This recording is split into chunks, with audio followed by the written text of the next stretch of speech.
Falado sobre a igreja, sobre a importância de nós entendermos o que é ser igreja.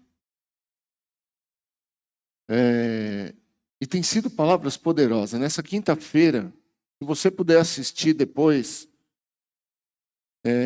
foi a igreja é um ambiente de milagres. Foi algo poderoso que aconteceu aqui na quinta-feira. A igreja é um ambiente de milagres. E Deus, Ele trouxe uma revelação aqui para nós a respeito de quando Jesus diz assim, foi algo tremendo, irmãos. Que aquilo que, aonde estão dois ou mais reunidos, o Senhor está ali presente. E nós aprendemos aqui que tudo aquilo que nós ligamos na terra é ligado no céu. E tudo aquilo que a gente desligar na terra terá sido desligado no céu. E isso Jesus entregou para a igreja. Gente, isso é algo assim transformador para a nossa vida, se nós entendermos isso.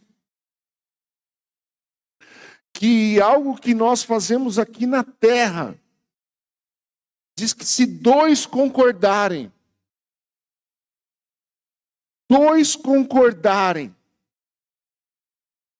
que algo vai ser ligado na terra, esse algo é ligado no céu, irmãos. Então é uma atitude que nós tomamos em terra, que mexe alguma coisa no céu.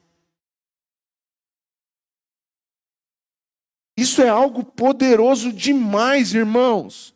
Isso não é natural, isso é sobrenatural, isso é milagre.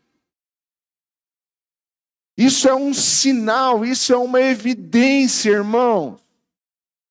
A gente não está falando de qualquer situação, a gente está falando de algo que a gente vira na terra e é virado algo no céu.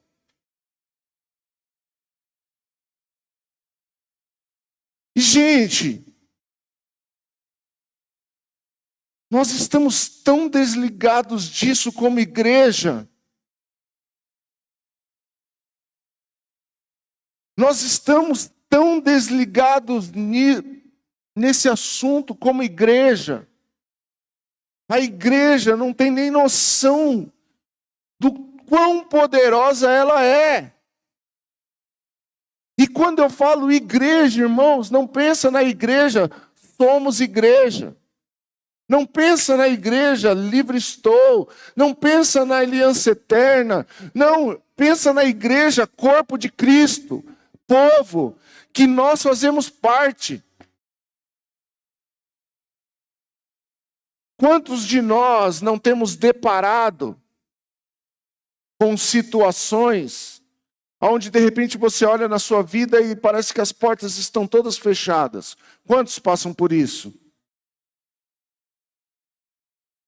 Quantos passam por situações que parece que falam, meu, nada dá certo, nada acontece. As coisas estão indo, às vezes, de mal a pior. Às vezes, famílias vivem situações de casamentos e ambiente familiar conturbado. E o que a gente tem feito? Qual tem sido a reação sua diante de uma situação como essa? Por exemplo, o Lucas, ele tem uma empresa, tem a autoelétrica dele, de repente uma semana que está tudo parado. De repente você está precisando de um emprego. Ou realmente precisando de um milagre no sentido de uma cura física, uma cura emocional, sei lá o quê. Qual é a nossa resposta a isso? Muitas vezes a nossa resposta a isso é uma resposta mundana, é uma resposta carnal. Reclamação, se entristece, começa a ficar desesperado, porque a situação não muda, porque as coisas não estão acontecendo. E foi nos dada, como igreja, uma arma, uma ferramenta para isso. E essa ferramenta se chama concordância. Orar com alguém em concordância. Por quê? Porque aquilo que dois concordarem,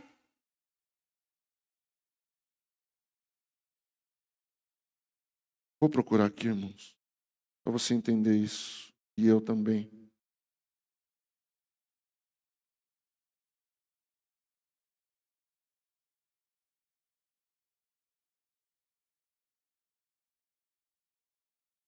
Abra para mim aí Mateus 18, 18.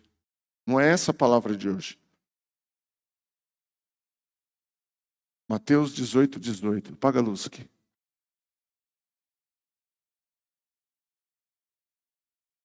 Vocês sabem que eu não sou de fazer isso, mas eu quero que a gente pudesse ler isso aqui juntos. No 3, vai. 1, 2, 3.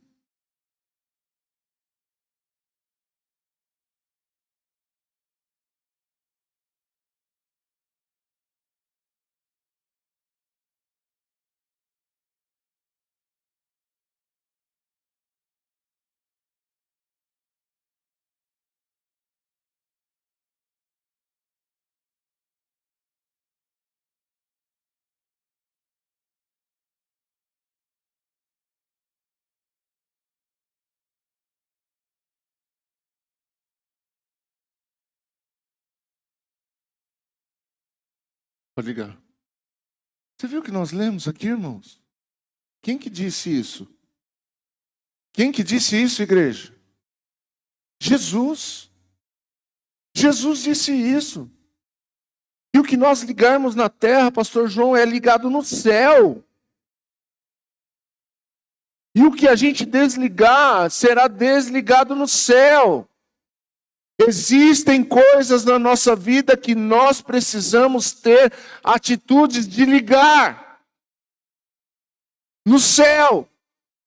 E existem coisas na nossa vida que precisamos ter atitude de desligar na terra e desligar no céu. E ele fala que quando há concordância, aquilo que nós pedimos em concordância, qualquer coisa, se isso não mexer com você, o que vai mexer? Só que nós vivemos uma cultura de que os outros vão fazer algo por mim. Aí nós trazemos isso para Deus. Deus vai fazer por mim. Não, eu preciso ir diante de Deus e ligar algumas coisas. E desligar outras. Irmãos, o mundo espiritual é uma coisa, ela é real.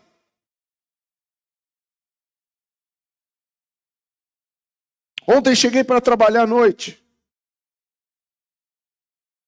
Eu e a Andresa. Aí costumei chamar de baiana. Aí, ó. A Lu. Tinha falado para ele, traz o óleo, pastor. Na hora eu assustei, né? Eu falei, tem 10 litros de óleo lá, que é óleo. Falei, né? Para que óleo? Ela falou, não, óleo ungido. Beleza, então nós vamos orar hoje lá, estava acontecendo alguma coisa. Aí chegamos lá e eu falei, o óleo está aí, vamos orar. Ela falou, não, nós vamos orar é pelo Senhor. Eu falei, eita. Então tá bom, né? Aí recebi uma oração de proteção. Irmão, eu não sei. A gente não sabe, eu não estou querendo ser místico em nada. Mas foi uma noite, a gente trabalhando, uma bênção tal, movimento, a última entrega do dia, o motoboy já tinha ido embora. Aí eu fui ser o saveiro boy. Eu vou fazer essa entrega. Fui fazer essa entrega, irmão do céu. A casa da pessoa era um terreiro de macumba. O cara saiu para mim, eu não sei porquê, irmãos, mas quando eu estou num ambiente desse, minha cabeça dói na hora. Parece que o cara abriu assim um negócio assim, irmão. De cheiro de macumba, irmãos. Agora entendi, Deus, que o Senhor queria me guardar. Último, irmão, para fazer ir embora para casa. 11 horas da noite, quase. Por que, irmãos, eu estou dizendo isso? Porque o mundo é espiritual. A gente não faz ideia. Tem algo acontecendo aqui no mundo espiritual. Posso ouvir um amém? Tem algo acontecendo aqui no mundo espiritual. Tem algo acontecendo no mundo espiritual e nós precisamos estar atentos a essas coisas. Isso é ser igreja. Então, tem coisas na sua vida que precisam ser ligadas e outras precisam ser desligadas. E tem coisas que você precisa pedir em concordância. Então nós precisamos entender, Deus ele é tão bom, tão maravilhoso. A gente tem aprendido aqui nesses dias sobre ser igreja. Lembra que eu já falei aqui várias vezes daquela frase, a igreja sou eu. Não, você não é a igreja. Essa frase ela é diabólica. Por quê? Porque essa frase faz a pessoa pensar no individualismo, no egoísmo. A igreja sou eu. E Jesus nunca ensinou que a igreja é você, ele ensina que a igreja somos nós. Então ele não fala aquilo que você pedir, aquilo que dois pedirem. É um corpo, irmãos, nós somos um corpo, isso é ser igreja. Ser igreja é ser um corpo. Ser igreja é ser uma grande família. E hoje, irmãos, eu quero compartilhar com vocês um tema que não tem nada a ver com isso. Mas é um tema muito importante a respeito da igreja e nós precisamos abrir os nossos olhos e voltar a crer nessas coisas ou voltar a viver como quem crer nessas coisas. A palavra não é voltar a crer, é voltar a viver como quem crê nessas coisas. Então hoje eu quero falar sobre a igreja e a volta de Jesus. A igreja e a volta de Jesus. Nós precisamos falar um pouco sobre isso. Porque isso é muito importante para nós. Então abra sua Bíblia comigo. Na segunda carta de Pedro. Lá no finalzinho da sua Bíblia. No capítulo 3.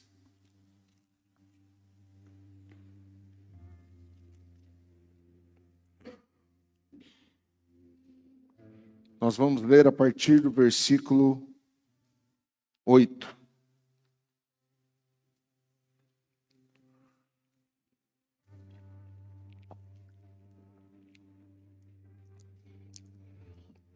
Segunda Pedro. Amém? Todos acharam? Estou escutando barulho de Bíblia ainda. Show? Bora lá. Logo, amados, não se esqueçam disto. Para o Senhor, um dia é como 1000 anos, e 1000 anos como um dia. Na verdade, o Senhor não demora em cumprir sua promessa, como pensam alguns. Pelo contrário, Ele é paciente por causa de você. Não deseja que ninguém seja destruído, mas que todos se arrependam. Contudo, o dia do Senhor virá como um ladrão. Os céus desaparecerão com um terrível estrondo, e até os elementos serão consumidos pelo fogo, e a terra e tudo o que nela há serão expostos. Visto, portanto, que tudo Alguma coisa me atrapalhou aqui, eu perdi o foco. Visto, portanto... Você parou por quê, filho? Ah, foi você que estava chiando. Ah, então tá bom. Visto, portanto, que tudo ao redor será destruído, a vida de vocês deve ser caracterizada por santidade e devoção, esperando o dia de Deus, já antecipando sua vinda. Nesse dia, ele incendiará os céus e os elementos se derreterão nas chamas. Nós, porém, aguardamos com grande expectativa os novos céus e nova terra que ele prometeu, um mundo pleno de justiça. Portanto, amados, enquanto esperam que essas coisas aconteçam, esforcem-se para levar uma vida pacífica, pura, sem culpa aos olhos de Deus. Amém? Olha só o que diz esses versículos, irmãos. Esse versículo diz, essa passagem que nós lemos, que o Senhor, ele não demora, como alguns dizem demorar. Que o Senhor ainda não retornou. Por quê? Porque ele é paciente. Ele tem tido paciência para que a gente possa se arrepender. É engraçado que essa palavra de arrependimento, ela foi escrita a uma igreja. Pedro direcionou essa palavra a uma igreja. Então eu entendo, irmãos, que muitos de nós que estamos dentro da igreja, nós precisamos sim, irmãos, nos arrepender. Eu acredito que o grande avivamento que está por acontecer nesses dias não é um avivamento fora da igreja. Eu penso que é um avivamento dentro da igreja. Isso é eu que penso, Leonardo. Por quê, irmãos? Porque a igreja não tem se parecido com Cristo. A igreja dos dias de hoje não parece com Jesus. A igreja dos dias de hoje não parece com a igreja da Bíblia. Então nós pegamos num contexto desse, sobre a vinda de Jesus, eu te faço uma pergunta: aonde nós temos ouvido falar nesses dias a respeito da volta de Cristo? A gente fala de tanta coisa na igreja, a gente ouve dizer de tanta coisa na igreja, ouve dizer sobre prosperidade, sobre mudança de vida, sobre mudança de caráter, sobre mudança de casamento, sobre mudança de tantas coisas, mas a respeito da volta de Jesus, isso parece que já não importa tanto. E o fato disso não ser falado na igreja, o fato de não ser ensinado sobre isso, é que a igreja, corpo de Cristo, vai se esfriando em relação à sua vinda. Nós não vivemos com a expectativa mais da volta de Cristo. Aliás, é muito comum a gente escutar assim, quando a gente fala, Jesus está voltando, a gente fala assim, não, antes de eu casar, não. A Isabela já falou isso. Não, só depois que eu casar. Outros, não, antes de eu conhecer tal lugar, não. Então a gente usa isso, lógico, de uma maneira figurativa para brincar e tal, mas a verdade, irmãos, é que o nosso coração parece que ele já não arde mais pela volta de Cristo. Nós estamos em busca de uma vida perfeita. Nós vivemos aqui na terra em busca de uma vida perfeita. E qual é essa vida perfeita? O ser humano, nós, irmãos, nos tornamos pessoas insaciáveis. Parece que nunca nós teremos o dinheiro suficiente. Nós nunca teremos a aparência suficiente. Parece que nós nunca vamos morar numa casa suficiente. Que o nosso carro nunca vai ser o suficiente. Por quê? O nosso celular nunca vai ser bom o suficiente. E aí nós entramos nessa loucura, irmãos. E essa loucura, posso te dizer, ela é trevas. Isso traz angústia, isso traz inquietação. Nós nos endividamos em busca dessa vida perfeita. Aquele que vivia muito bem com R$2.000 por mês, hoje já não vive. Por quê? Porque a busca da vida perfeita elevou o padrão para 10.000 por mês, elevou o padrão para 15.000, para 20.000. E o que gera isso, irmãos? Isso gera aflição.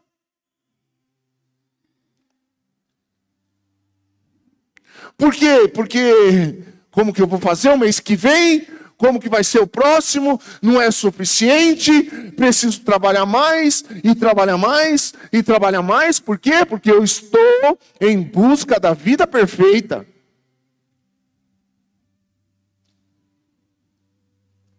Porque a roupa já está velha demais, porque toda vez que eu vou subir para pregar é a mesma camiseta, então eu tenho que comprar mais camisetas. Hoje eu abri meu guarda-roupa e falei, ué, esse eu já fui, esse eu já fui, esse eu já fui. E daí que eu já fui, irmão?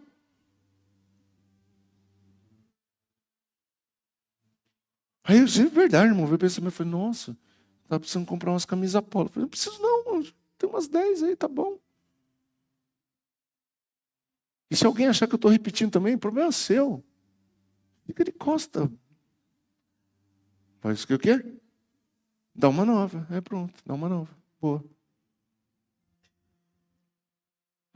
Quanto que eu visto? Irmãos, eu estava vestindo já quase M. Olha, tá tudo torto, meu, coisa aqui. Você nem viu, né? Eu já voltei pro G, irmãos. Misericórdia, você demora 6 meses para emagrecer. Mano. Em 2 semanas, ó.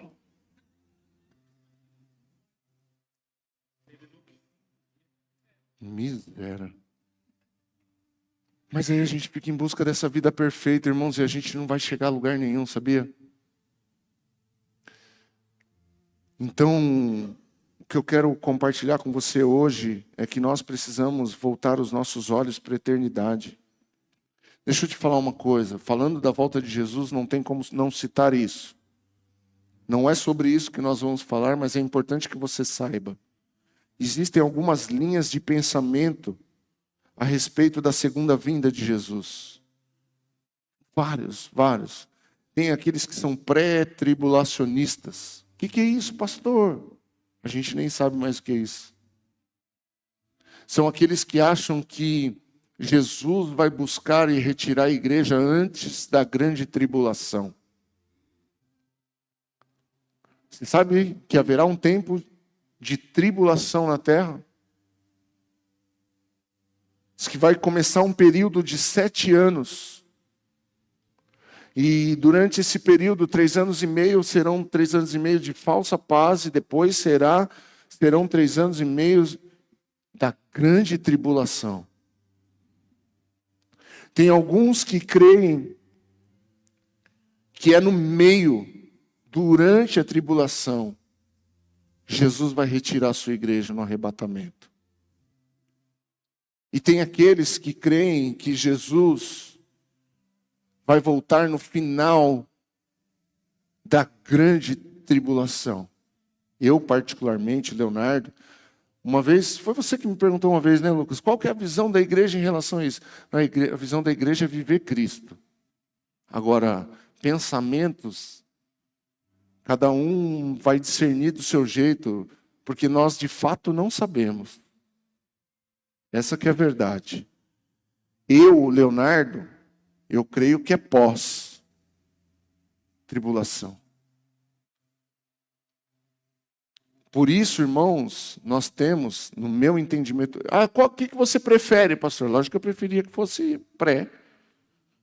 Jesus já vem, tira a igreja, já está tudo certo.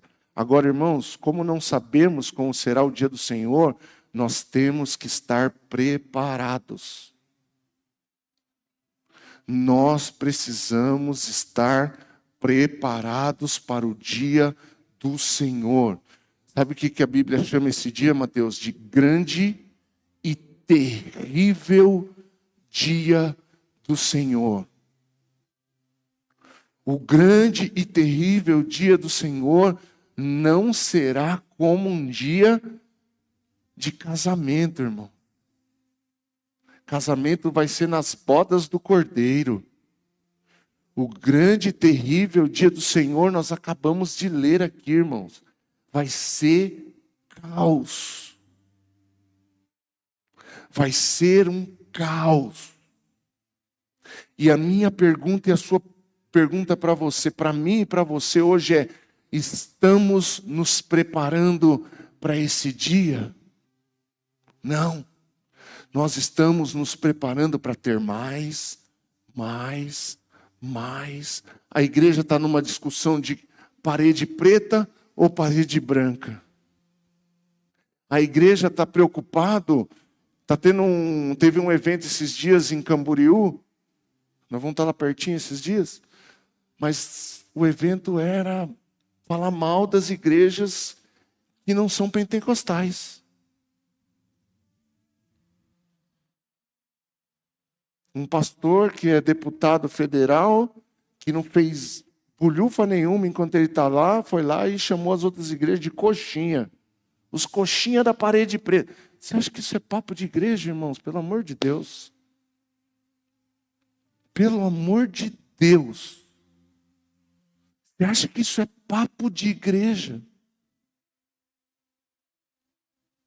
Os pastores precisavam estar se reunindo para falar: vamos preparar esse povo para a volta do Messias, porque os sinais estão mostrando. E você, como membro dessa igreja hoje, eu quero te falar a respeito desse dia. Esse dia será o grande e terrível dia do Senhor. Nós nos preparamos para vir a um culto, para louvar, para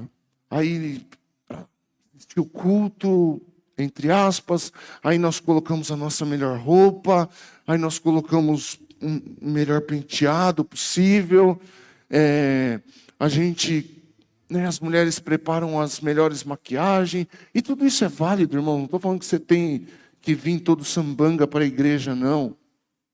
Mas no grande e terrível dia do Senhor, não vai dar tempo disso. Não vai dar tempo de colocar a melhor roupa, não vai dar tempo de preparar a melhor maquiagem, não vai dar tempo de eu passar gel no cabelo, não vai dar tempo. Aí nós lemos aqui, irmãos, vocês estão me entendendo? Nós lemos aqui que o dia do Senhor virá como um ladrão. Mas posso te dizer uma coisa, irmãos? Como que age um ladrão? Como que um ladrão age? Um ladrão, ele chega de repente e pega a pessoa despreparada. Então, irmãos, o dia vai ser como um dia como ladrão para quem estiver despreparado. Lembra a história que Jesus contou das 10 virgens e das lamparinas? As 10 virgens, né? 5 estavam aguardando a chegada do noivo, e as suas lamparinas estavam cheias de azeite. Ou melhor, elas tinham azeite de reserva. E as outras não, as outras estavam despreparadas. E aí começa a dizer: olha, ele está chegando, ele está chegando, ele está chegando, ele está chegando. Viu, me dá seu azeite, porque minha lamparina está apagada. As outras falam: não, você não guardou azeite, vai você comprar para você. Vai ser assim, então, para quem estiver preparado, este dia será o grande dia. Para quem não estiver pronto, será o terrível dia. E esse dia vai acontecer num piscar de olhos, irmãos. E não adianta eu estar aqui dizendo que, olha, Deus vai agir, vai fazer, vai ser poderoso, vai dar um brado aí, igreja, se você não estiver preparado para a volta do Messias. Diz que 2 estarão no campus, um vai e o outro fica. E aí, irmãos, não, está tudo pronto. Irmãos, a gente está vivendo, existe um evangelho sendo pregado na face da terra, que é um evangelho que tira os olhos das pessoas para a eternidade. Jesus já fez tudo, fica de boa, que a hora que ele voltar você vai subir. Mentira!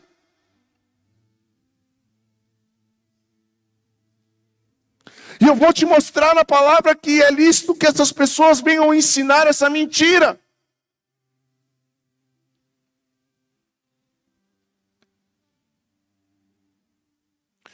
Então, irmãos, o que eu quero, em nome de Jesus, como pastor dessa igreja? Acender o nosso coração para a vinda do Messias. Porque, irmãos, o dia que nós estivermos com as nossas lamparinas acesas, me perdoa, irmãos, o que eu vou dizer, mas eu e você não vamos chegar a um culto como esse com a preguiça que nós chegamos. Por favor, não se chateie com isso. Então, irmãos, nós precisamos nos atentar para isso. Então, hoje eu quero destacar 3 pontos com vocês. Primeira coisa, irmãos. A primeira coisa que nós precisamos deixar claro é que Jesus vai voltar. Jesus vai voltar. Abra sua Bíblia comigo. No Evangelho de João, no capítulo 14, versículo 2.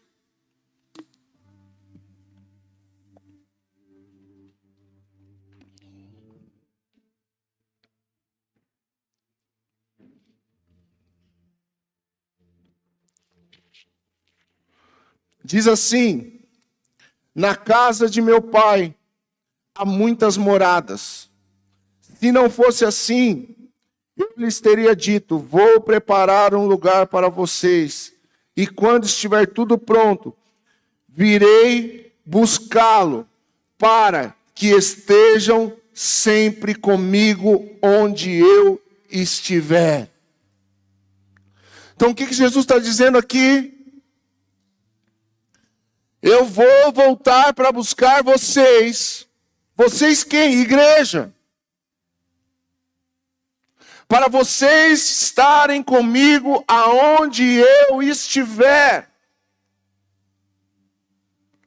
Então, irmãos, nós precisamos ter essa convicção de que Jesus vai voltar para buscar a sua igreja.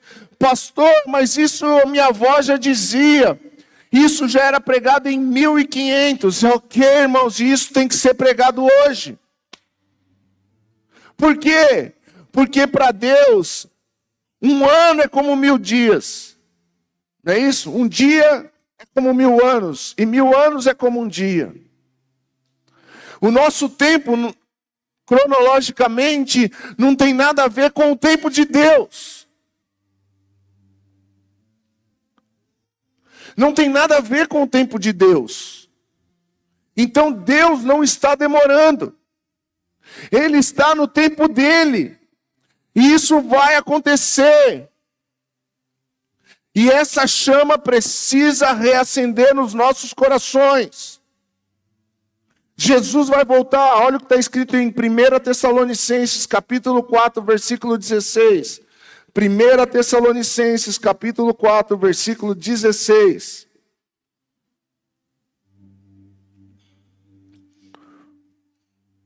Pois o Senhor mesmo descerá do céu, com um brado de comando, com a voz do arcanjo, e com o toque da trombeta de Deus. Primeiro os mortos em Cristo ressuscitarão. Depois com ele nós, os que ainda estiverem vivos, serão arrebatados nas nuvens ao encontro do Senhor nos ares. Então estaremos com o Senhor para sempre. Portanto, animem uns aos outros com essas palavras. Irmãos, vai acontecer. O Senhor vai aparecer no céu. Ah, irmãos, uma trombeta vai tocar. A voz do arcanjo, essa trombeta de Deus vai tocar. E os que estiverem mortos em Cristo ressuscitarão. E então nós, os que estivermos vivos, seremos arrebatados. Em qual momento, pastor? Eu não sei, irmãos. Ninguém sabe. Mas os sinais vão mostrar. E o que nós precisamos? Estar preparados. Estarmos preparados para o grande e terrível dia do Senhor.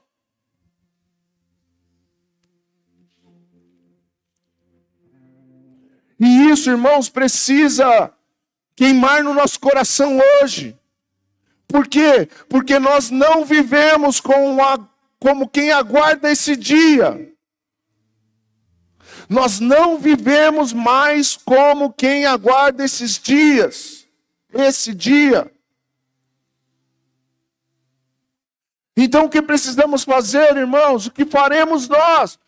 Precisamos nos arrepender, porque nos chamamos de igreja, mas não vivemos como igreja. Lembra, no começo dessas mensagens, eu falei que eu creio que a igreja é uma colônia de Deus na terra. Deus está colonizando a terra com o povo do céu. Como? Através da igreja.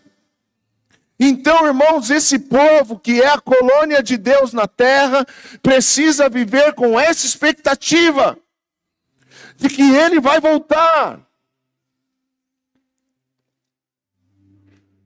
Ontem nós lemos no devocional de 50 dias de Pentecostes, que o reino de Deus não é comida e bebida, mas é justiça, paz e alegria no Espírito Santo. E nós, como igreja, estamos preocupados com comida e bebida. O que ele está querendo dizer? Viu? O reino de Deus não é sobre as coisas. É sobre um reino. É sobre algo espiritual que está acontecendo. Quem está me entendendo, dá um glória a Deus. Então eu não preciso estar em busca de uma igreja legal. Eu preciso estar em busca de fazer parte da igreja. Não é uma congregação legal, não é uma denominação legal. Irmãos, o arrebatamento não tem a ver com uma denominação, tem a ver com um povo. Não é uma igreja, não é uma denominação que vai ser arrebatado. Quem vai ser arrebatado é o povo, chamado Igreja de Jesus Cristo.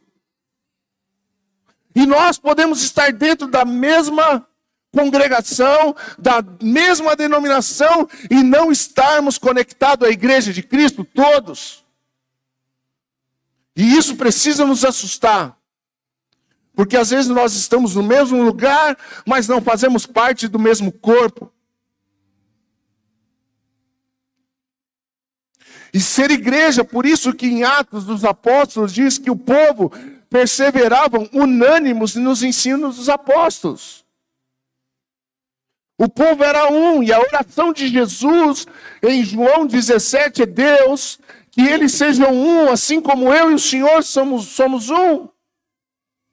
Que eles sejam um, que eles estejam em mim, que eu esteja neles, assim como o Senhor está em mim, e eu estou no Senhor. Quem está me entendendo? E aí, irmãos, você consegue visualizar isso comigo? De que a igreja de hoje não se parece com a igreja da Bíblia? Você consegue?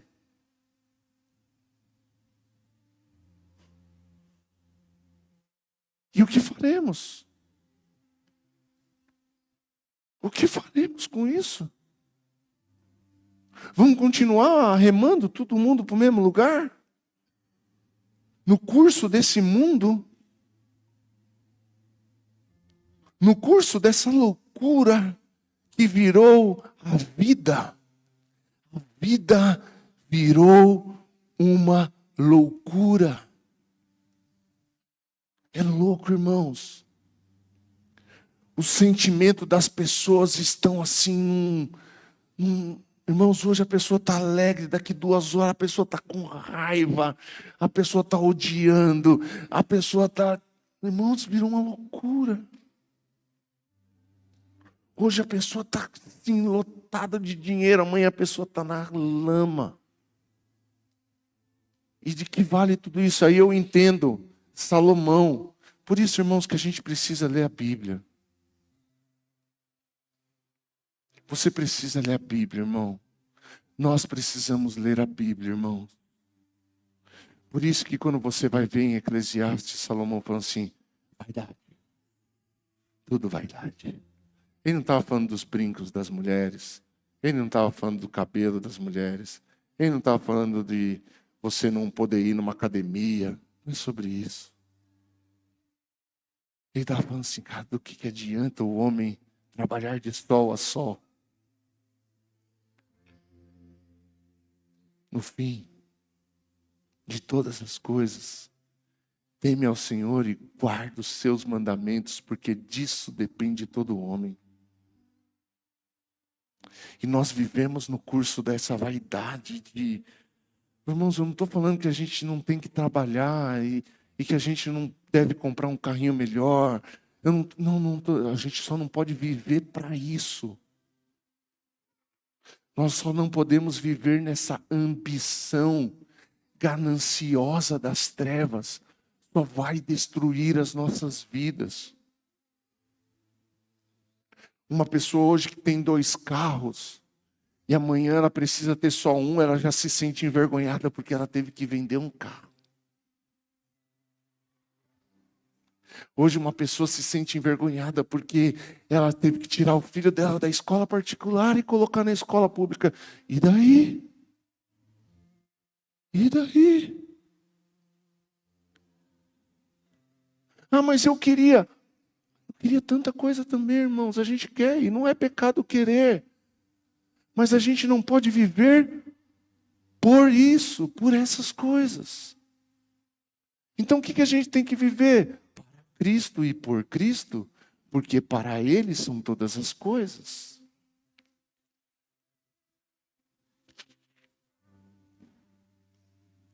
Você está entendendo, irmão?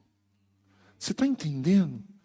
Ô, irmão, isso que eu falo, como que a igreja é roubada, irmãos. Ninguém está na casa da mãe agora. Mas tudo bem. Está tudo bem. Para mim está tudo bem. Mas quantas pessoas estão deixando de ouvir essa verdade hoje? Mas se for o pastor André Fernandes pregando do boiódromo lá em Cajamar, vai todo mundo lota lá. Que ele vai falar que a sua vida vai dar certo. Desculpa, não gosto de usar nomes aqui, mas só fiz um comentário porque foi um evento recente.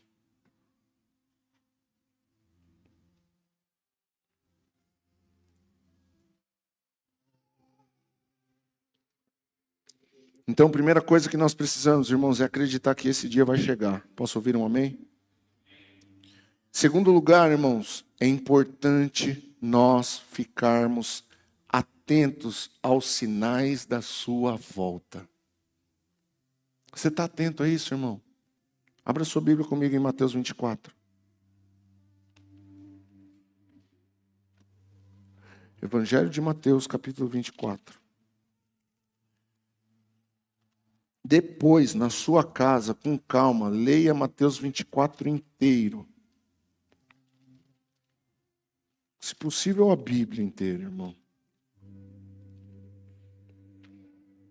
Mas eu quero ler a partir do versículo 23.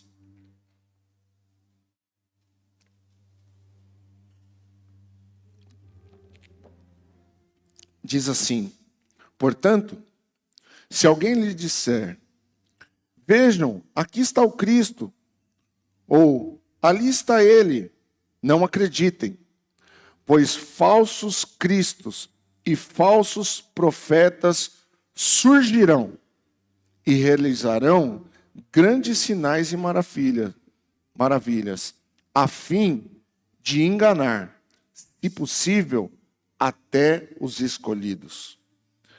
Vejam que eu os avisei disso de antemão. Portanto, se alguém disser, ele está no deserto. Nem deem o trabalho de sair para procurá-lo.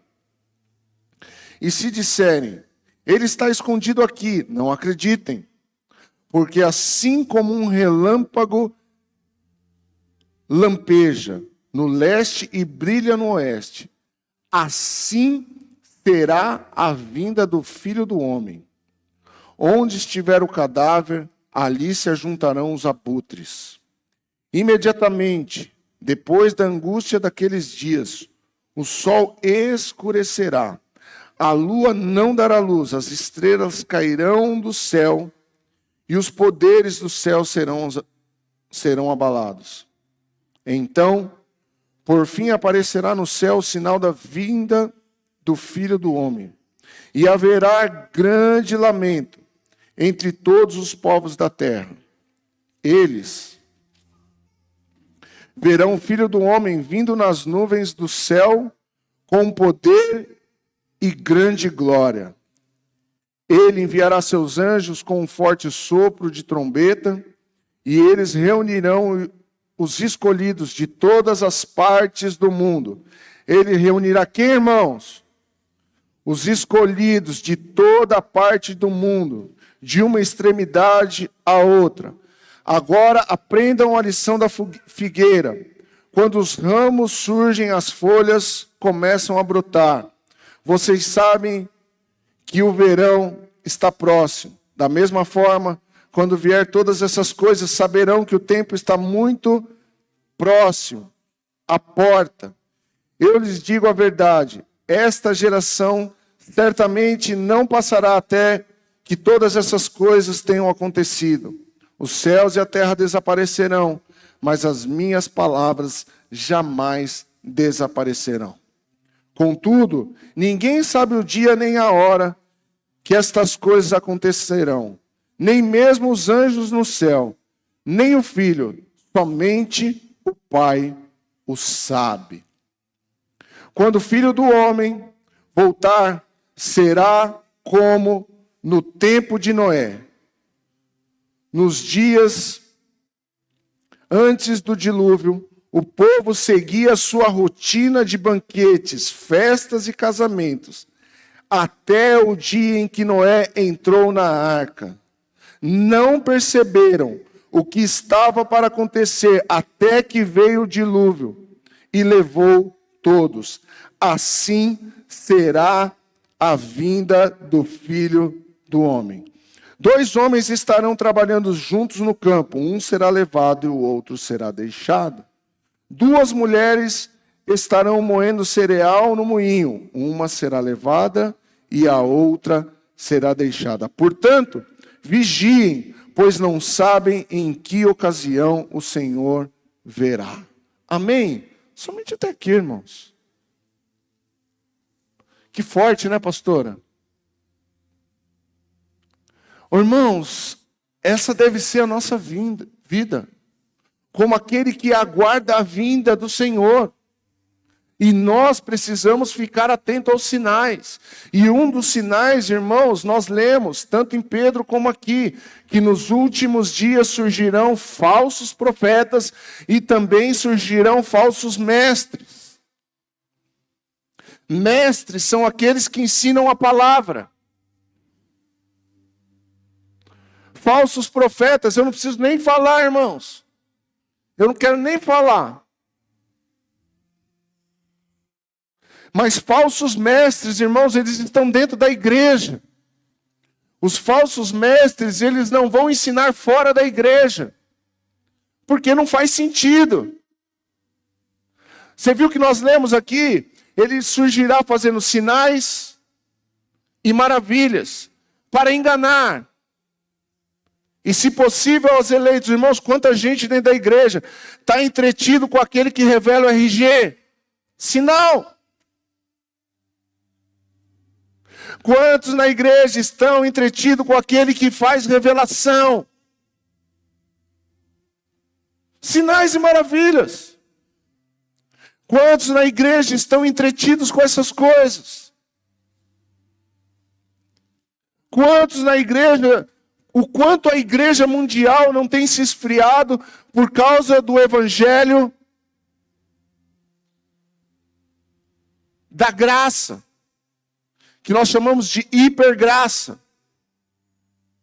Quantas pessoas não têm se esfriado com isso?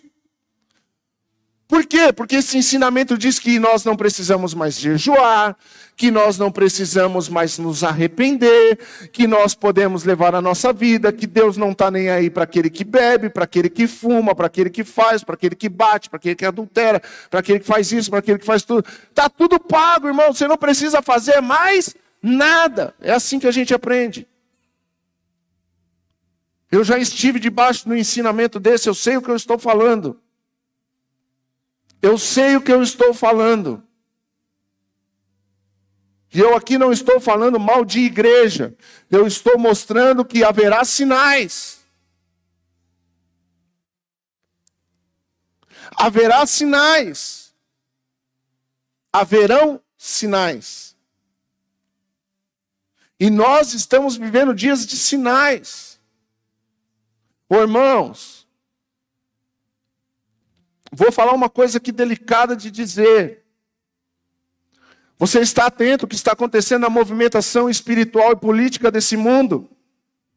Quando eu falo movimentação política, não estou falando de Bolsonaro contra Lula, não. Nenhum nem outro é de Deus. Vai achando que esse Messias que está aí é o Messias que a gente espera. Não.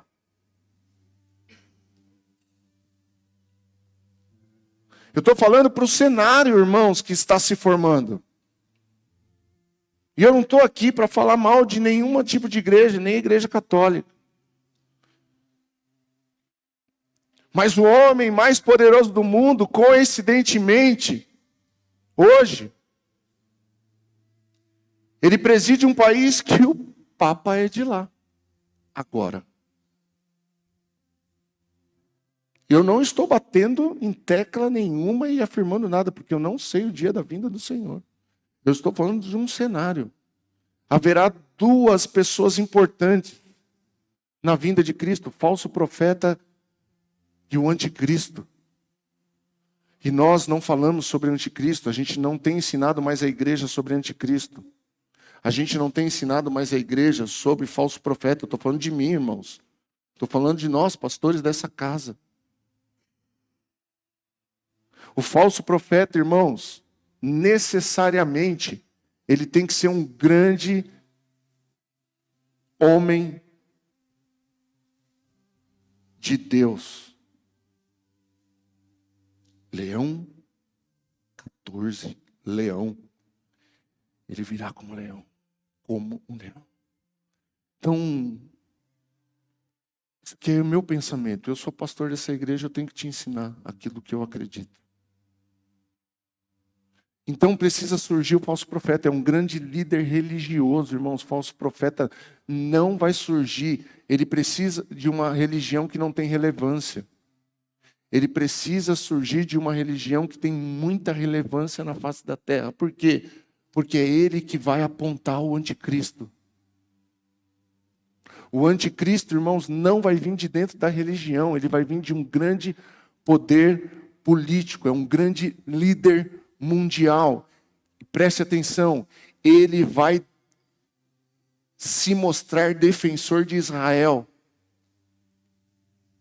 Ele vai defender a reconstrução do templo de Salomão.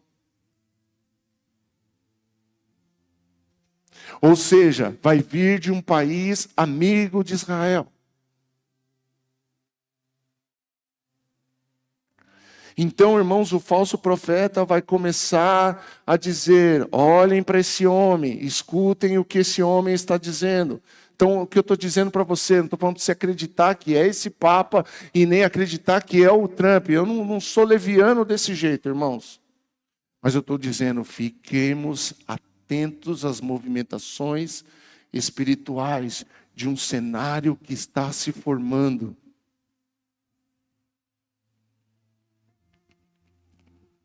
Rumores de guerra. Você acha que a terceira guerra mundial vai ser guerra de armas? Você nunca viu eu falando sobre isso nessa igreja, irmãos. Mas não vai ser, irmãos. Vai ser uma guerra econômica, porque não tem nada mais poderoso para parar um país nesse tempo do que você tirar o dinheiro dele.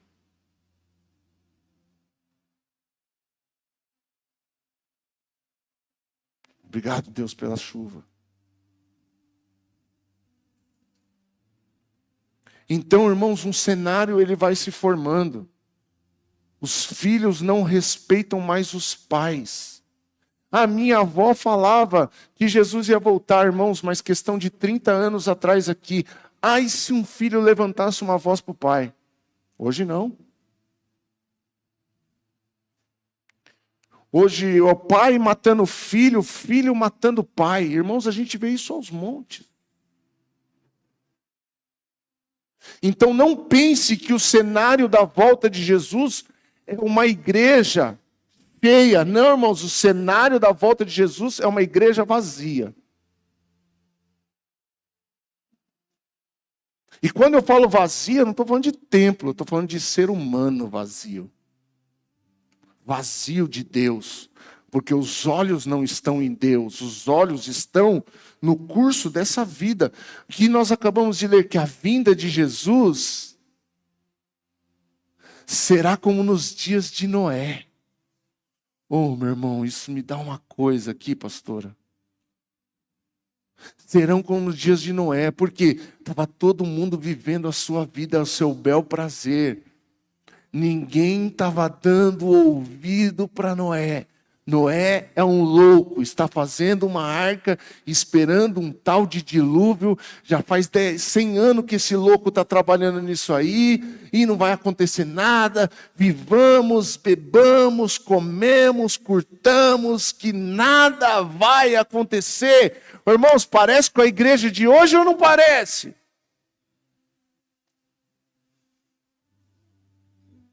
Parece, irmãos. Então, beleza. Ai, eu não faço parte disso. Vamos lá.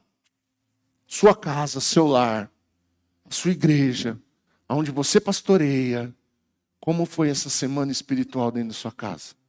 Quantas vezes nós oramos juntos? Quantas vezes nós levantamos louvores na nossa casa junto? Quanto foi falado da volta de Jesus na sua casa nesses dias? Quanto foi falado de Deus dentro do seu lar? Quanto você tem se levantado, orado pelos seus filhos, mãe, orado pelos seus filhos, pai? Quanto você tem declarado e profetizado sobre a vida dos seus filhos? Quantas vezes você colocou a mão na cabeça dos seus filhos, abençoando? Aliás, existe benção mãe, benção pai dentro das nossas casas? Os nossos filhos saem de casa debaixo da bênção e retornam para a bênção?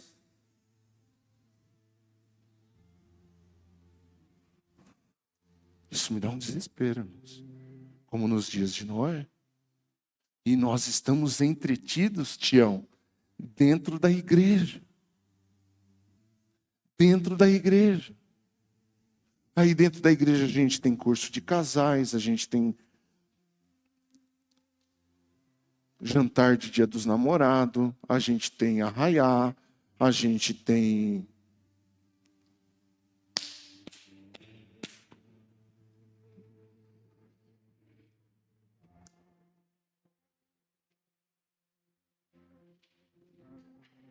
Eu não estou falando que a gente não pode confraternizar, mas não espiritualiza essas coisas, irmãos. A gente pode fazer um jantar de casais aqui, mas é só um jantar de casais. Não tem nada de espiritual nisso. É comunhão da igreja. O que tinha de espiritual na igreja foi domingo passado. Que tempo precioso a gente comendo macarrão junto aqui. Aquilo fez parte de Atos 2:42. Toda Santa Ceia a gente vai fazer isso. Não sei que tiver 5 aqui. Nós vamos comer 5 juntos. Da próxima vez, irmãos, fica com a gente aqui. Ninguém queria ir embora, irmãos. Eram as pessoas conversando com quem nunca tinha conversado na igreja. Foi muito louco. Então a gente tem todas essas coisas dentro da igreja. é ferramenta para isso, é ferramenta para aquilo, e a volta de Jesus? Nós não aguardamos, nós não esperamos. Aliás, a gente passa semanas e semanas e semanas e semanas sem sequer pensar nessas coisas. Muitos de nós estamos pensando como vai ser amanhã, como vai ser o faturamento de amanhã, como vai ser o emprego de amanhã, mas a gente não para pensar que Jesus pode voltar hoje à tarde.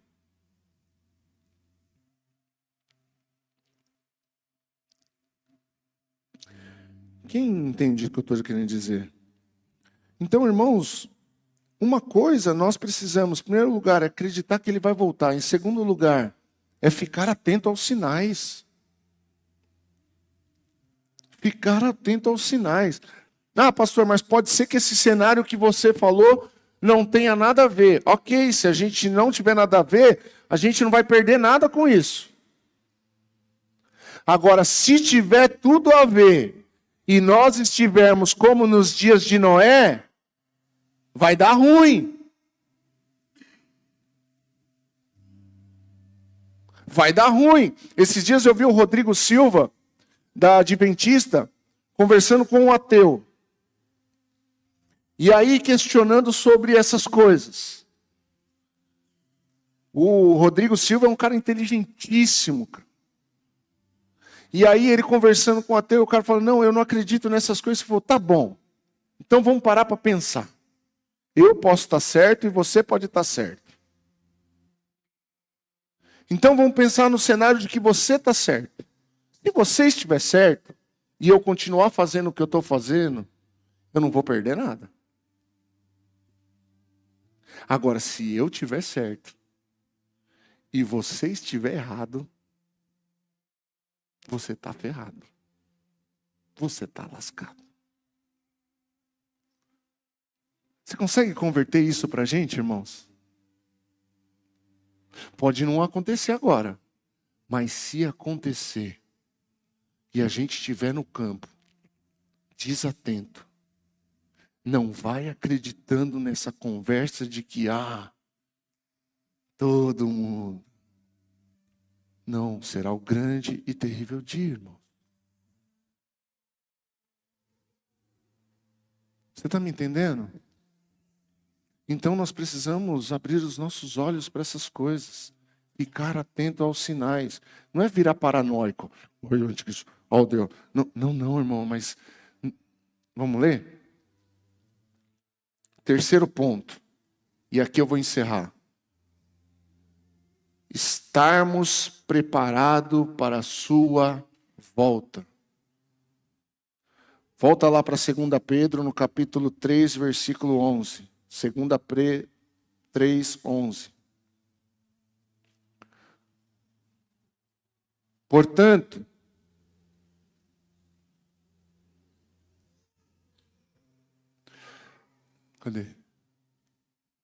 visto, portanto, que tudo ao seu redor será destruído, a vida de vocês deve ser caracterizada por... Aqui é o papel da igreja. Presta atenção no que o Pedro está dizendo aqui.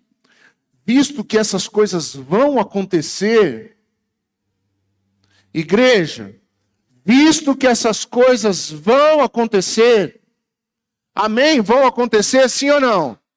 Dá um glória a Deus então, porque isso vai acontecer. Visto que essas coisas vão acontecer, a vida de vocês deve ser caracterizada por santidade e devoção.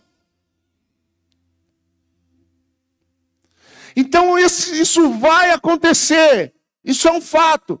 Então o que eu tenho que fazer até lá? A minha vida tem que ser caracterizada por santidade e devoção. O que é viver em santidade? É viver como um povo separado para a volta do Messias. Lembra que eu falei da colônia? Um povo que vive esperando e aguardando a sua vinda. Nós não nos misturamos com as coisas mundanas e carnais.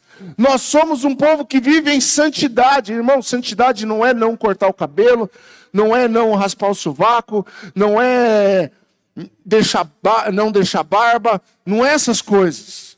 Santidade é viver separado. É não viver como vive esse mundo carnal, perdido e perverso. É uma colônia, irmãos, que preserva e discipula os princípios do reino. É um povo que vive no mundo, mas ele não é do mundo.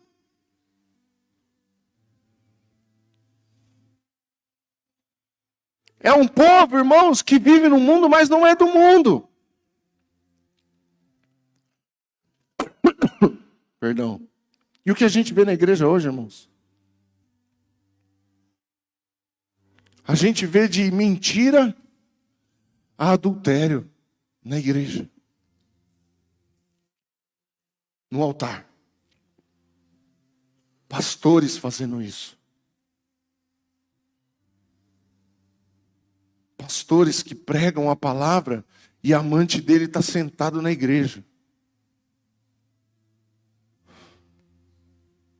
E, irmãos, nós precisamos voltar a ser um povo separado. E é isso que nessa série de mensagens falando a respeito da igreja, eu quero que nós possamos enxergar. Que quantas pessoas nós precisamos vivendo assim, pastor? 2 ou mais. 2 ou mais. Se tiver mais é melhor. Mas eu não quero, irmãos, que Jesus volte como um ladrão para mim. Eu quero, irmãos, que o dia que Jesus voltar, chegou a hora. Chegou a hora. Eu estava te esperando, meu noivo. Sabe, como como noivo que aguarda a noiva entrando. Chegou a minha hora. Chegou o meu momento. Eu estava aguardando esse dia. Maranata, ora vem. Senhor Jesus, não adianta nós cantarmos músicas que diz Maranata, se o nosso estilo de vida não é um estilo de vida Maranata. Maranata, ora vem, não é uma canção. Maranata, ora vem, é um estilo de vida.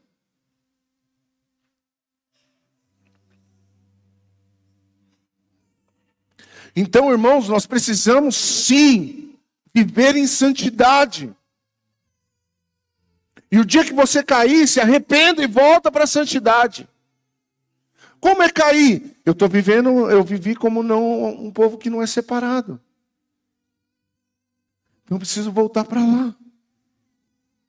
Sabe quando Paulo fala assim? Quando Paulo está repreendendo a igreja de Corinto, ele fala assim, quando o irmão estiver pecando, pega outra pessoa, vai lá e corrige ele. Faz isso 1, 2 vezes. Se ele não quiser, tira esse cara do meio. Ô, irmãos, parece grosseiro falar isso, não é? Mas por que Paulo está falando isso? Você não representa o nosso reino. Você sabia que nem o mundo do crime aceita pessoas que não representam o mundo do crime? Você sabia? Mas a gente fala, não. Misericórdia fazer isso, misericórdia fazer aquilo. Ô filho, você não quer viver como vive um santo? Vai viver sua vida, filho. Agora eu, pastor Léo, que estou falando com a igreja aqui, ó. Você não quer viver em santidade, irmãos? Vai embora. Vai viver sua vida, está perdendo seu tempo aqui, irmão. Misericórdia. Está gravando mesmo. O que diz a Bíblia. Se você quer, irmãos, vai pegar na sua mão. Nós não vamos largar da sua mão. Está entendendo? A gente é um por um e todos por todos. Vamos que vamos. Vamos para cima. A gente é a igreja. Agora, se você não quer viver, vai embora, irmão. Perde seu tempo aqui não. Nós não estamos interessados no que você está interessado. A gente está interessado na volta do Messias. E o que eu quero é ganhar pessoas para Jesus que que também aguardem com essa expectativa a volta do Messias. Não é igreja lotada, irmãos, que enche o nosso coração, não. É vida cheia de Jesus. Eu sempre falei isso aqui, irmãos. Se um dia Somos não existir mais, eu fiz a minha parte. Que a Somos não deixe de existir por causa de um erro meu. Se for de um erro meu, eu vou pecar, eu vou pagar o preço. Mas se um dia Somos cumprir o propósito dela em Jarinu, aceitar, irmãos, a gente bate a poeira do pé, sacode e vai pregar em outro lugar. Você não escuta isso em igreja nenhuma, né, irmão? Fala a verdade.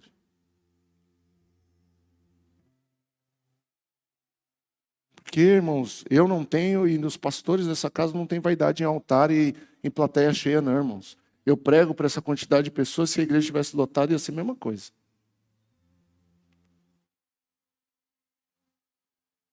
E não estou sendo soberbo e nem arrogante em falar isso para você. Eu estou ensinando a palavra de Deus para você.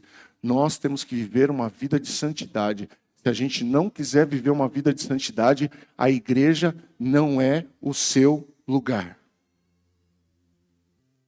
Em segundo lugar, é uma vida de devoção. A nossa vida deve ser caracterizada por uma vida de devoção. Vida de devoção é a vida de oração, irmãos. É uma vida de comunhão com Deus. É uma vida de relacionamento com Deus. E se nós pararmos hoje para pensar, não é só a gente pegar e abrir a Bíblia todo dia e falar, já fiz meu devocional. Não, a minha vida deve ser um devocional. A minha vida deve ser uma vida de devoção. Porque, irmão, se eu abrir a minha Bíblia todo dia, ler meia dúzia de versículos, levantar e ir embora e viver um dia inteiro sem ter relacionamento com Deus, o que adianta? O que adianta? O que adianta você ler a sua Bíblia? O que adianta você tocar na igreja? O que adianta você pregar na igreja se você passa o dia inteiro vendo pornografia? Se o Senhor jamais olharia para onde os seus olhos estão olhando? É isso que precisa gerar temor no nosso coração. Se jamais Jesus participaria das rodas de conversa que nós participamos.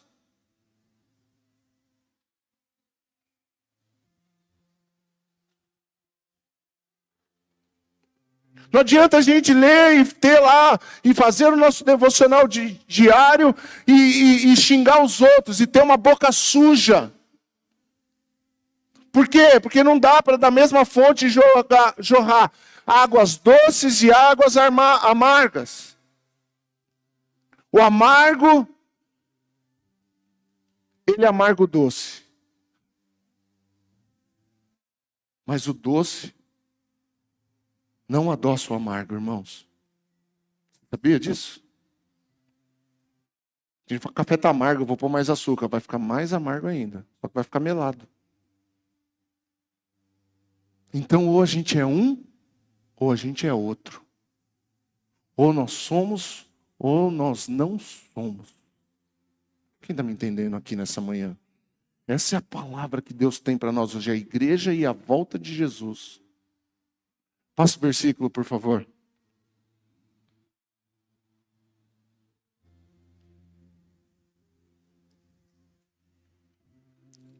Então vamos lá. A nossa vida deve ser caracterizada por santidade e devoção, esperando o dia de Deus e já antecipando a sua vinda. Sabe o que isso significa, irmãos? Isso significa que a gente tem que viver como Jesus já estivesse aqui. Já antecipando, já que ele vai voltar, eu vou viver desse jeito já. Para mim, a sua vinda já aconteceu. Eu estou aqui já preparado, estou pronto, pode me levar agora. Se ele aparecer agora, eu subo. Isso não é prepotência. Isso é convicção, isso é certeza. Nesse dia, ele incendiará os céus e os elementos se derreterão como nas chamas. Nós, porém, aguardamos com grandes expectativas os novos céus e a nova terra que ele prometeu, um mundo pleno de justiça. Portanto, amados, enquanto esperam que as coisas aconteçam. E esforcem-se para levar uma vida pacífica, pura e sem culpa aos olhos de Deus.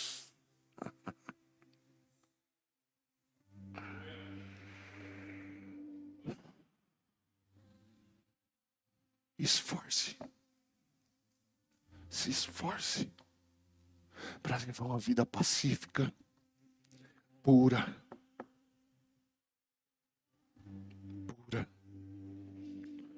e sem culpa aos olhos de Deus. Esforcem-se para viver uma vida pura, para viver uma vida pacífica e para viver uma vida sem culpa diante dos olhos de Deus. Irmão, a nossa vida não pode ser comum.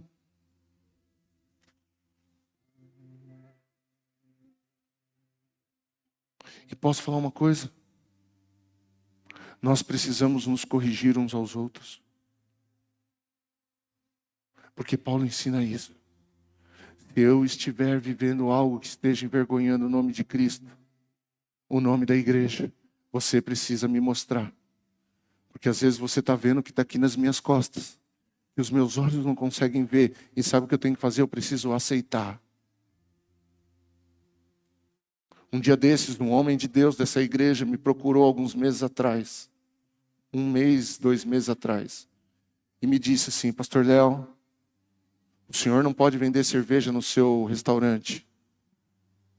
E eu, comercialmente, eu tinha os meus motivos e as minhas razões. Não via nenhum problema nisso. Porém, ele disse: você prega o avivamento nessa cidade. E você não depende disso para isso. Então, o irmão, ele não tem nenhum cargo na igreja de liderança.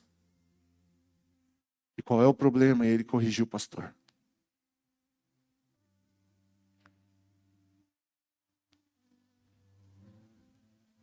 Só que nós estamos criando uma igreja que não aceita mais correções. Que não aceita mais exortação. Se você exorta o irmão, ele corre, sai da igreja e vai para a igreja que ninguém vai ver ele. Apaga a luz, ninguém vê ninguém. Caverna de Adulão. Vai para a igreja que não tem relacionamento, ninguém vai cobrar ele, ninguém sabe da vida dele, ninguém sabe de nada, e ele continua levando uma vida devassa dentro da igreja.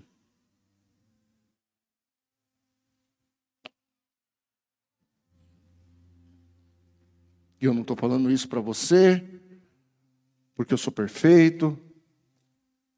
Não. Estou falando isso porque eu preciso de você, irmão. Estou falando isso porque nós precisamos um dos outros. A Bíblia diz que a gente tem que andar em 2, porque o dia que um cair, o outro ajuda a levantar. Vai ter dias que eu, como pastor dessa igreja, vou cair. Vou errar, vou cometer erros. Eu espero que você esteja aí para poder me falar deles, para que eu possa mudar. Porque nós não podemos envergonhar o nome de Cristo. E que você, irmão, que congrega aqui nessa igreja, esteja aberto quando alguém for falar com você e apontar um erro seu. Porque erro é erro. Erro é erro. E nós não podemos consentir com o erro. E amar o nosso irmão não é consentir com o erro. Amar o nosso irmão é chegar para ele e falar: cara, você está pisando na bola. Nós defendemos, nós somos de um reino. E não condiz com o nosso reino. Então muda, cara. Agora, se esse irmão não quer mudar, irmão, fica à vontade. Vai viver a sua vida. Você não precisa estar aqui. Você não precisa estar aqui. Você consegue perceber que se nós vivermos essas coisas, a nossa vida já melhorou, irmãos? A nossa vida já foi transformada? Nossa vida melhorar não é mudar a marca do nosso carro. Nossa vida melhorar não é a gente morar no bairro mais caro. Não é a gente vestir a roupa mais cara. Porque é isso que é pregado hoje na igreja. Uma vez eu cheguei na igreja, na época que a gente usava terno e gravata. Eu lembro que eu comprava terno na Colombo, no Maxi Shop, que tinha, naquela época tinha terno a R$ 99. E eu lembro que alguns irmãos, na época que melhoraram um pouquinho de vida, falaram, misericórdia, você usa terno da Colombo. Não dá. E o Malemar, irmãos, podia comprar o terno da Colombo. Eu ia lá e parcelava em 10 vezes ainda. Está aqui minha esposa em algum lugar. Será que ela foi arrebatada, meu Jesus? Ela estava mais preparada que eu. 2 vão estar juntos. Mas se eu fiquei, vocês ficaram também. E não é sobre essas coisas. Não é sobre isso. Nunca será.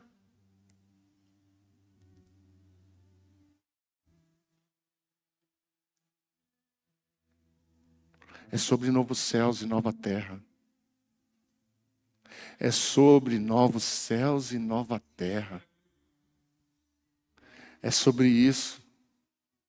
É sobre aonde nós vamos passar a nossa eternidade. É sobre aonde nós vamos passar a nossa eternidade. Mas sabe uma coisa que a gente precisa se atentar? Que nós já estamos vivendo a eternidade. Você já está na vida eterna. Porque vida eterna não se diz respeito só do futuro. Eternidade, ela é eternidade passada, eternidade presente, eternidade futura. Tudo isso faz parte da eternidade. Eternidade é sempre. Eternidade é sempre. Então nós já estamos dentro dessa eternidade. Agora, nessa eternidade presente, a gente vai determinar onde nós vamos viver a eternidade futura. Ah, não foi arrebatado, irmãos. Não foi. Eu estava preocupado aqui.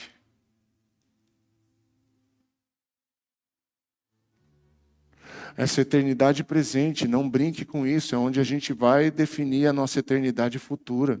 Onde nós vamos passar toda a eternidade.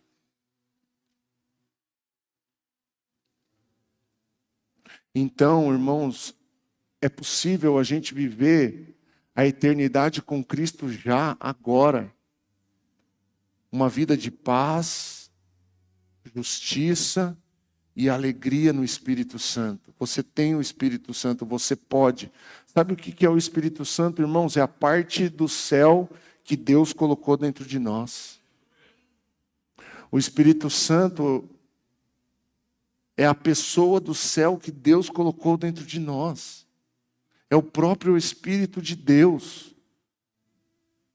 É o próprio Espírito de Deus.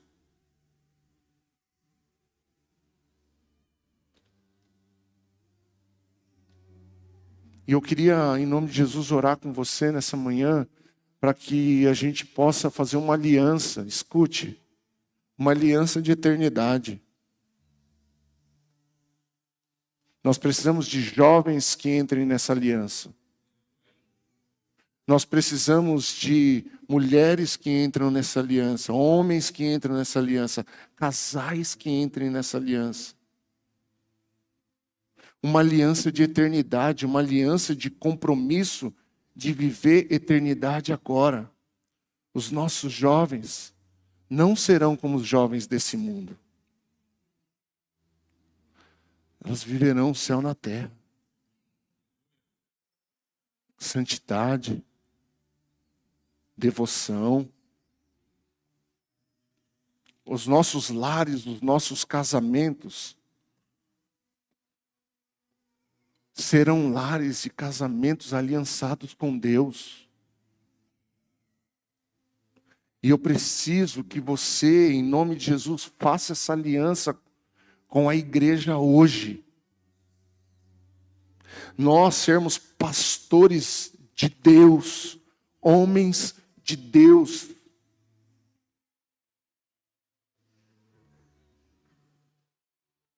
Homens com coração ensinável. Que os nossos obreiros aqui, os nossos diáconos, sejam homens de Deus e mulheres de Deus que governem bem os seus lares.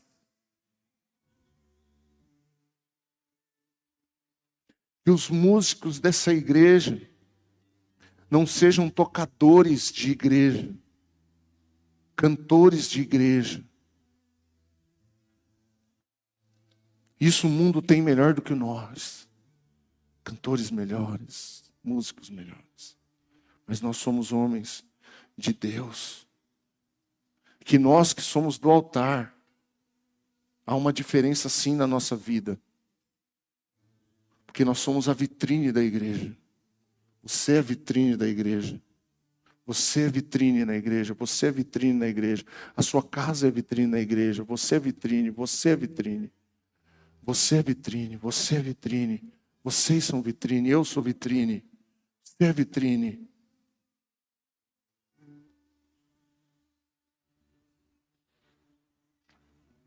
Então, para a gente é dobrado. É dobrado. É dobrado. Aqui muito é dado, muito é cobrado, muito é exigido. Então, se nós não queremos ser homens e mulheres de Deus, nós precisamos descer desse altar. Se os nossos lares não forem lares aliançados com Deus, nós precisamos descer desse lugar.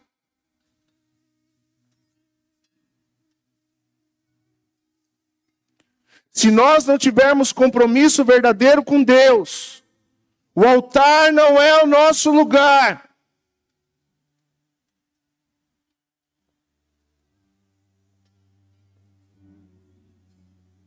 Porque isso aqui não é um palco.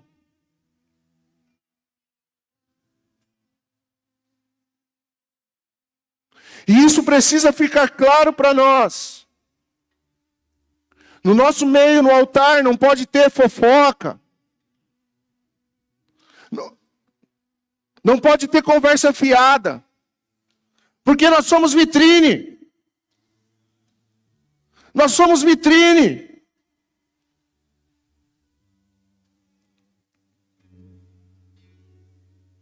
Está na hora da gente lavar a roupa suja no altar.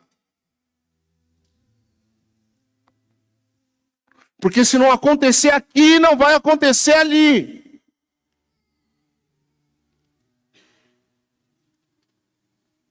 Se não acontecer aqui, não vai acontecer ali. Por quê? Porque senão nós seremos hipócritas em cima do altar. E eu não quero viver isso. Eu não quero viver isso. Eu não quero chegar naquele dia e o Senhor falar: aparta de mim que eu não te conheço.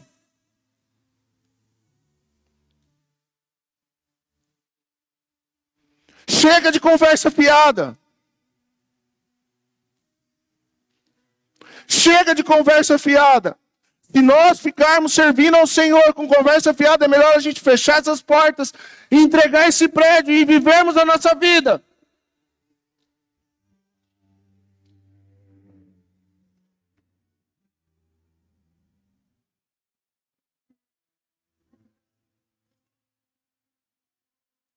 Chega de conversa fiada. Qual é a diferença de ser igreja se nós não somos a diferença?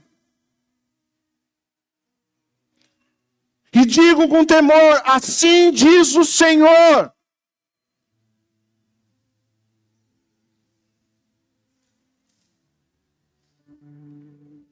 Amém, igreja? Amém, irmão? Vamos acordar? Vamos acordar? Vamos acordar! Vamos acordar!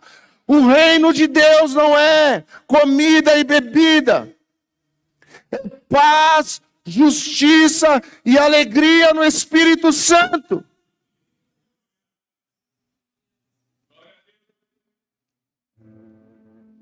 Eu não estou dizendo que nós não vamos errar.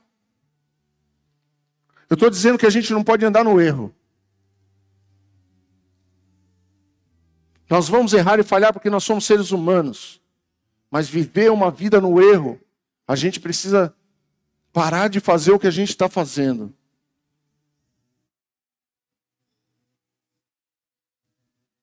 Feche seus olhos. Eu quero fazer uma aliança com você. Se você puder e for um homem de Deus, uma mulher de Deus, você vai fazer essa aliança.